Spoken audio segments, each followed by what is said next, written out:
بعد خروج المغربية جليلة بتصريحات ضد الفنانة المغربية بسمة بوسيل، الأخيرة ترد وبقوة. إليكم التفاصيل. خرجت المغربية بسمة بوسيل بتدوينة قطرت من خلالها الشمع على مواطنتها جليلة بعد خروج الأخيرة بتصريحات ضدها. وكتبت بسمة بوسيل عبر ستوري حسابها الشخصي على موقع التواصل الاجتماعي الانستغرام: معليش لأصحابي وفانزاتي الحلوين، هقفل عشان في ناس نفسها تتسلق سلم الشهرة اللي تزحلقت منه قبل كده. وأضافت: عايزين نتعبد في الأيام الأخيرة دي بسلام، تقبل الله خالص الأعمال.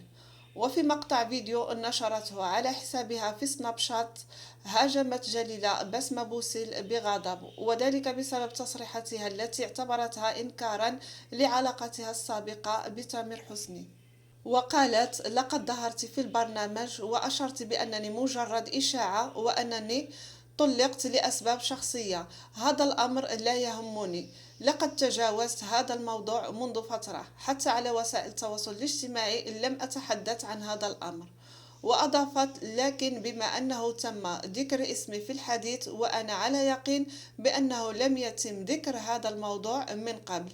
إذا كنت ترغبين في الظهور في الترند والحديث عني فلتفعلي ذلك. فالناس اهتمت بالمقابلة وتبعتها. طلعيني مراسك ونسيني وطلعي من عقدة جليلة حتى تعيشي بسلام.